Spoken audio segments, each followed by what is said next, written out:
A 19-year-old girl sets out for the airport carrying nothing more than a suitcase and a simple plan to return home. She never arrives. There are no signs of struggle, no witnesses to panic, no calls for help. Only a single message appears, strange and detached. This is not just a disappearance.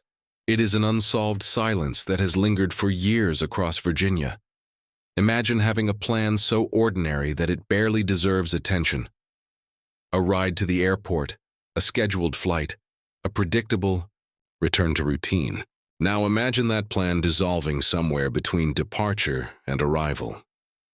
How does a person vanish inside such a narrow window of time?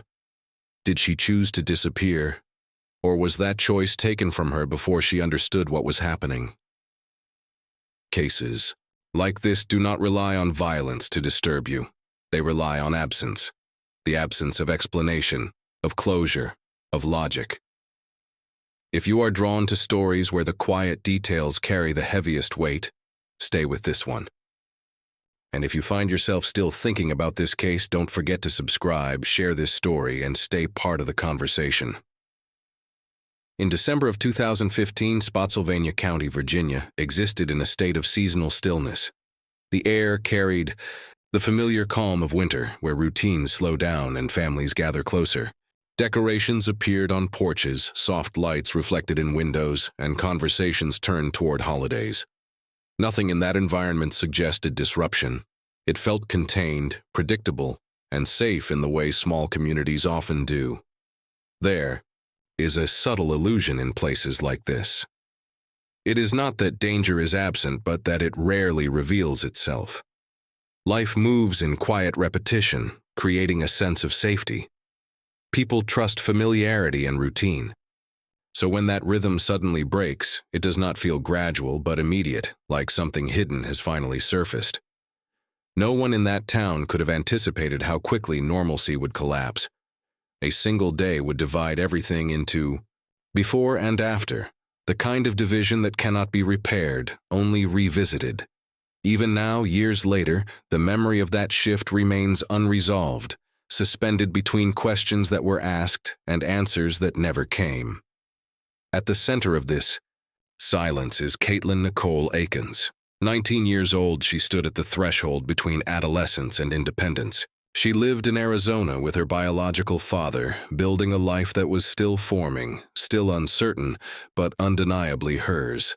Yet she remained closely tied to her family in Virginia, returning often, maintaining connections that mattered deeply.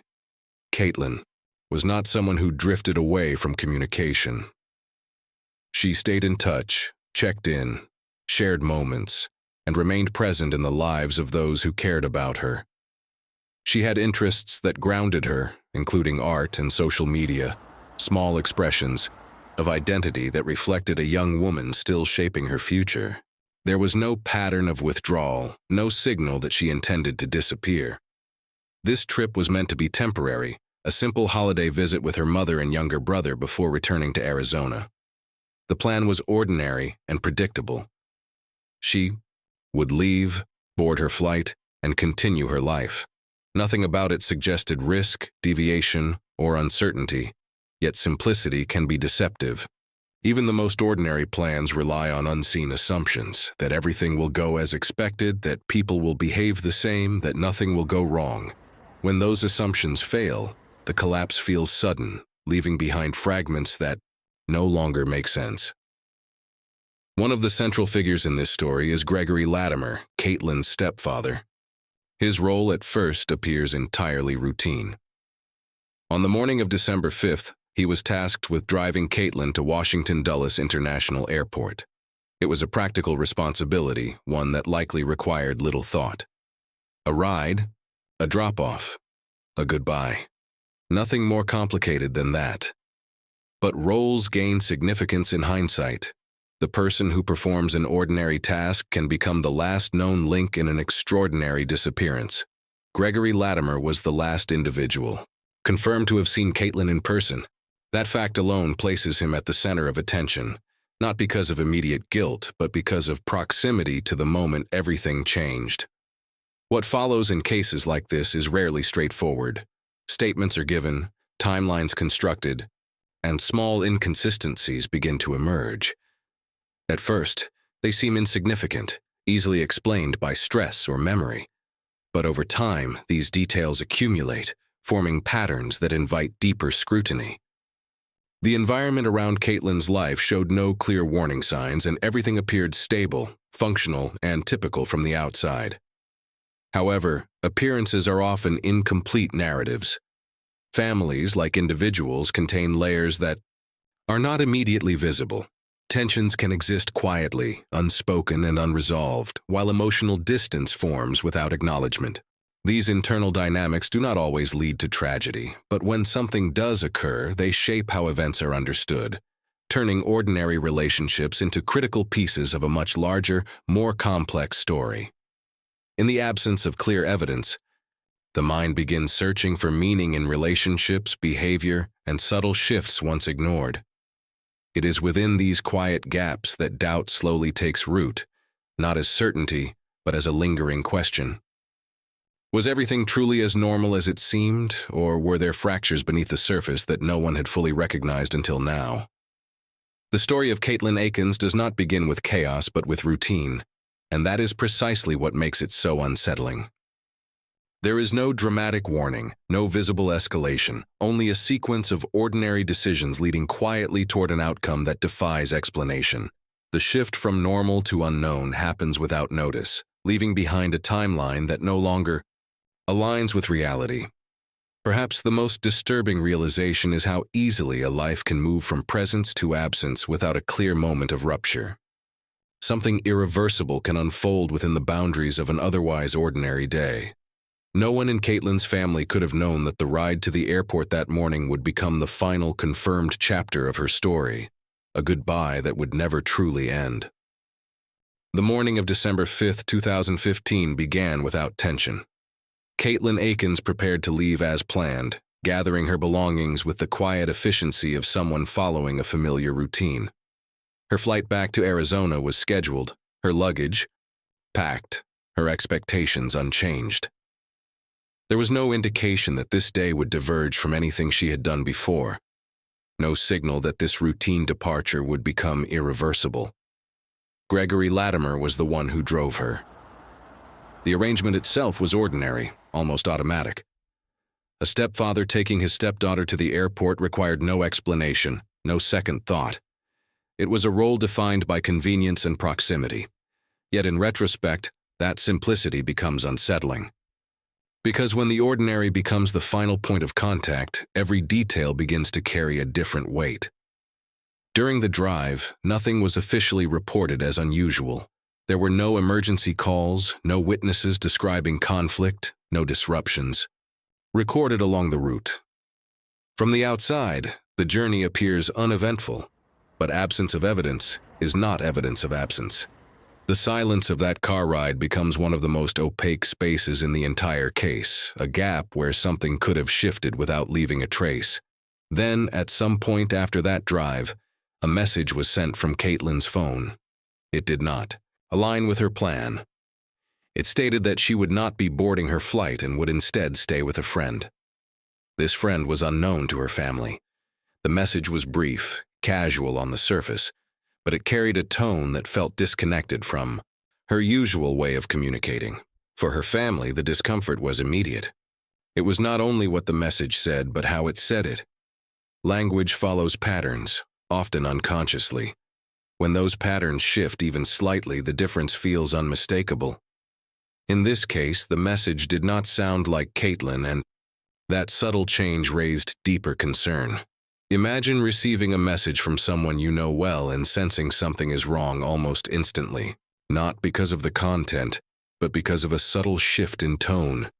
That is what her family felt, a sense that the message was not truly hers, or at least not written under normal circumstances.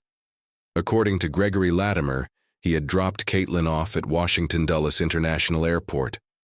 He stated that she exited the vehicle and proceeded toward the terminal on her own. On the surface, this explanation completes the narrative. It provides a clear endpoint to his involvement. Yet the strength of an account depends on its ability to be supported by evidence, and in this case that support was missing. No surveillance footage confirmed her arrival. No airline records showed that she checked in or used her ticket.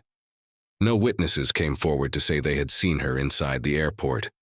In an environment as monitored as a major airport, that absence becomes difficult to reconcile. It suggests that the moment described may not have occurred in the way it was presented. That moment, the supposed drop-off, becomes the critical boundary in the timeline. Everything before it is accounted for through narrative. Everything after it dissolves into uncertainty. It is the point where Katelin effectively disappears, not through a visible event, but through the failure of expected confirmation, a place where presence should have been recorded, but was not. As time passed and her flight departed without her, concern escalated into alarm. Her family attempted to contact her repeatedly, but their calls went unanswered. The earlier message, already unsettling, now took on a more ominous significance. It no longer seemed like a change of plans. It began to resemble a disruption, something that interrupted the expected continuity of her actions. The decision to contact authorities was not immediate, but it became inevitable. When communication fails and patterns break, the threshold for concern lowers quickly. A missing person report was filed, and the situation shifted from private worry to public investigation. What had begun as confusion now entered a structured process of inquiry, one that would attempt to reconstruct what had happened.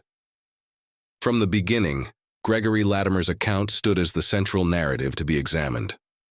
As the last confirmed person to see Katelin, his description of events became the foundation upon which the timeline rested. But foundations require stability, and in this case, inconsistencies began to appear. Not dramatic contradictions, but subtle misalignments that gradually eroded confidence.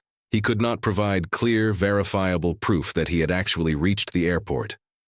The route he described failed to consistently match expected travel.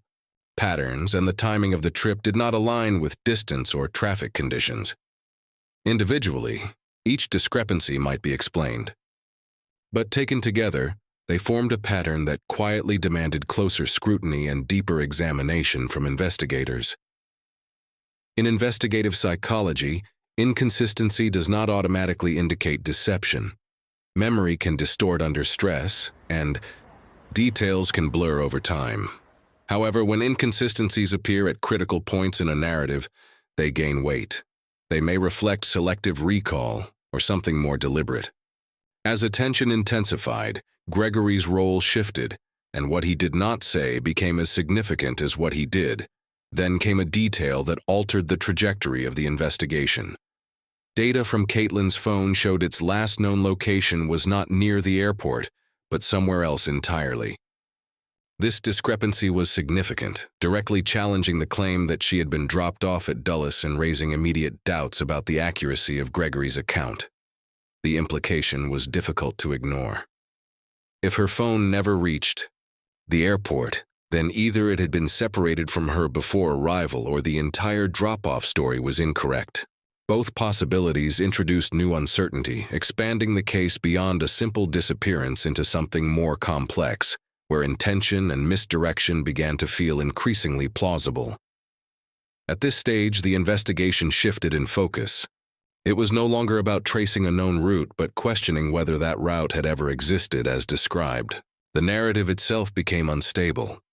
And when a narrative begins to unravel, it rarely falls apart cleanly, instead leaving behind gaps that resist easy interpretation.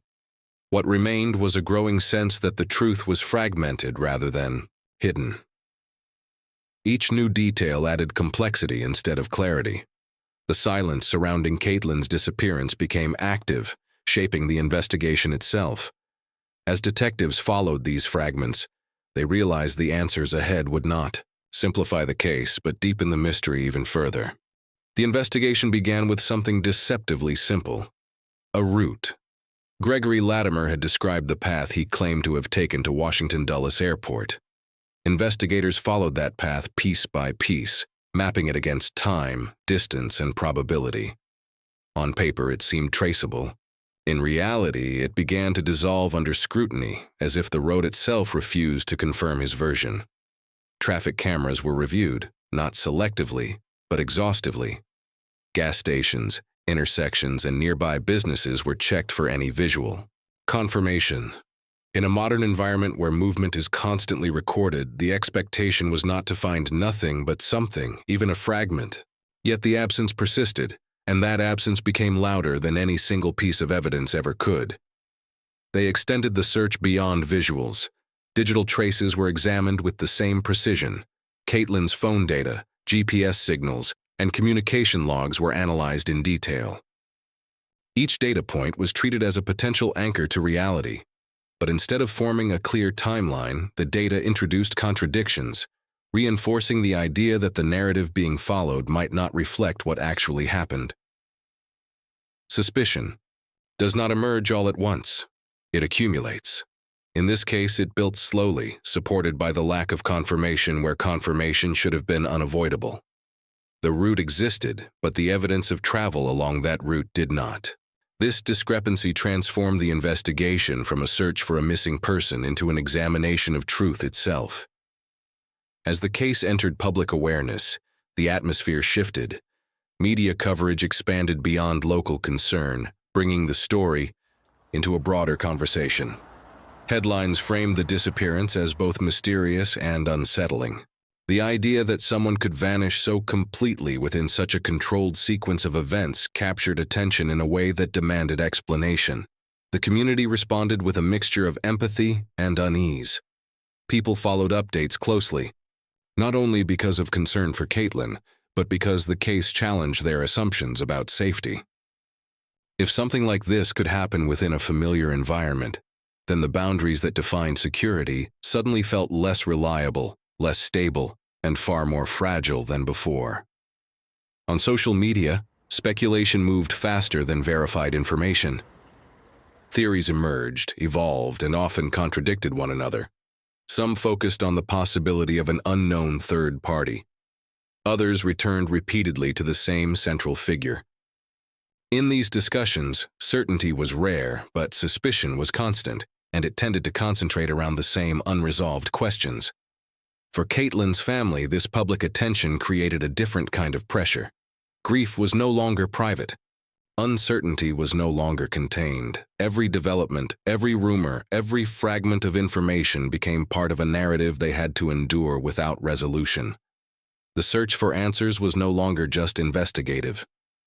It was emotional, continuous, and deeply personal. Within that expanding narrative, Gregory Latimer became increasingly central. Not through direct accusation at first, but through the simple fact of proximity. He was the last known person to see Katelin. In cases like this, proximity becomes a form of gravity, pulling attention inward until it settles on the individual closest to the moment of disappearance. The question of motive began to surface, not as a definitive claim, but as a necessary line of inquiry. Investigators considered whether there had been conflict, tension, or any underlying dynamic that had not been previously visible. Motive does not always present itself clearly. Sometimes it exists as a possibility rather than a proven factor, shaping suspicion without confirming it. Gregory maintained his position. He denied any involvement and continued to assert that he had taken Katelin to the airport as described. His consistency and denial did not resolve the inconsistencies in his account. Instead, it created a psychological contrast. The more firmly he denied wrongdoing, the more attention shifted toward the gaps that remained unexplained. In behavioral analysis, this contrast becomes significant. It is not the denial itself that raises concern, but the relationship between denial and evidence. When statements remain stable while external verification fails to align, the discrepancy invites deeper interpretation. It suggests that the narrative being presented may serve a purpose beyond simple recollection. At the same time, investigators found no credible indication that Katelin had chosen to disappear. Her behavior before that day did not support such a decision. There were no preparations, no withdrawals, no indications of a plan to sever contact. Her life, while not without its complexities, did not reflect the kind of detachment associated with voluntary disappearance. This absence of alternative explanations narrowed the field of possibilities. Without evidence of voluntary disappearance or involvement from an unknown third party, attention returned to what was known. In this case, the variables were limited, and that limitation intensified scrutiny, forcing investigators to examine the existing narrative more closely rather than expanding the search outward. As time passed, the case did not resolve, it evolved. What began as a missing person investigation gradually shifted in meaning. Inconsistencies accumulated, evidence failed to confirm key claims, and behavioral patterns raised new concerns. The silence surrounding the case was no longer neutral. It began to suggest direction, shaping how investigators interpreted what was missing. Eventually, Gregory Latimer was charged in connection with Katelin's disappearance. Despite the absence of a body, prosecutors argued that the overall pattern pointed toward a criminal act. This marked a turning point. The case was no longer about where she might be, but what had likely happened, changing the narrative into something far more complex. There is no body to examine, no confirmed crime scene to reconstruct. Only statements, fragments of data, and a silence that resists certainty. In cases like this, absence becomes evidence. Investigators are left with what should have happened, and the realization that those expectations were never fulfilled. When evidence fails to provide answers, theories begin to form, not as conclusions, but as attempts to interpret incomplete information. Each carries its own logic and limits. In Katelin Akens' case, two dominant explanations remain, both centered on the same missing moment, yet offering very different interpretations. The first theory suggests that something occurred inside the car, a private conflict, an escalation, that was never witnessed, never recorded, and never acknowledged. In this version, the disappearance is not spontaneous. It is the result of an interaction that shifted from ordinary to irreversible within a confined space, leaving no external trace but altering everything that followed. The strength of this theory lies in proximity. Gregory Latimer was the last known person to see Katelin. His account cannot be independently verified, and the absence of evidence placing her at the airport supports the idea that the journey may not have ended where he claimed. These elements create a framework where direct involvement becomes a plausible explanation. There is also the matter of inconsistency. His statements, while not overtly contradictory, do not align cleanly with available data. In behavioral analysis, this kind of misalignment can indicate cognitive strain, the pressure of maintaining a version of events that does not fully correspond to reality. It does not prove guilt, but it invites continued examination. Yet this theory is not without its limitations. There is no physical evidence confirming that a crime occurred inside that vehicle. No witnesses observed conflict, no forensic findings have been publicly established that definitively support a violent event. The theory relies heavily on inference, on the interpretation of absence rather than the presence of undeniable proof. The second theory approaches the case from a different angle. It suggests that the disappearance may have been constructed, that elements of the narrative were deliberately arranged to create a false impression. In this view, the message sent from Katelin's phone becomes central, not as communication, but as a potential tool designed to redirect attention. The unusual tone of that message raises questions about authorship. Language reflects identity, and when that reflection appears distorted, it suggests interference. If the message was not written by Katelin or not written freely, then it becomes more than a clue. It becomes an artifact of manipulation, a deliberate attempt to shape perception at a critical moment. The phone's location data further complicates the narrative. Its last known position does not align with the expected route to the airport. This discrepancy supports the idea that the sequence of events may have been altered after the fact, that what was presented as a straightforward journey may have been something entirely different in practice. However, this theory also faces significant uncertainty. It requires a clear purpose behind the staging, a reason why such a narrative would be constructed. Without a defined motive, the theory risks becoming abstract, It explains the inconsistencies, but it does not fully clarify the intention behind them, leaving a gap between possibility and explanation. When comparing these theories, one point remains unchanged. Katelin never reached the airport. Everything else extends from that absence. Whether the cause was a sudden conflict or a deliberate construction, the core question remains. What truly happened during that drive and why has no clear answer emerged despite years of investigation and continued scrutiny. Which explanation feels more consistent to you? Was it a moment that escalated beyond control, or a sequence intentionally shaped to conceal something deeper? Both interpretations depend on fragments, and both are limited by uncertainty. The truth, if it exists in a complete form, remains just out of reach, resisting every attempt to define it. From a psychological perspective, Gregory Latimer's behavior continues to draw attention. As the last confirmed contact, his role invites scrutiny. The inconsistencies in his account, combined with the absence of external verification, form a pattern. That pattern does not offer certainty, but it creates multiple paths of interpretation depending on how the behavior is examined. If he is responsible, his behavior reflects known patterns of concealment, maintaining a stable narrative despite conflicting details suggest control rather than transparency. If he is not responsible, the same behavior becomes harder to justify. Why would memory fail at critical moments? These questions do not prove guilt, but they prevent the narrative from settling into certainty. Beyond psychology, the case invites a broader reflection on human nature. Western philosophical thought often suggests that individuals are capable of concealing truth when it conflicts with self-preservation.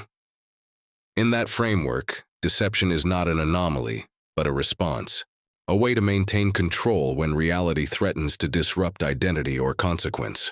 At the same time, Buddhist philosophy approaches the situation from a different angle. Every action carries consequence, whether visible or hidden. Even when truth is obscured, its effects continue to unfold. The suffering experienced by Katelin's family, the uncertainty that persists, the unresolved tension that defines the case, all become part of that unfolding. In both perspectives, silence is not empty. It is active. It holds weight, shapes interpretation, and influences how events are remembered. The absence of resolution does not mean the absence of impact.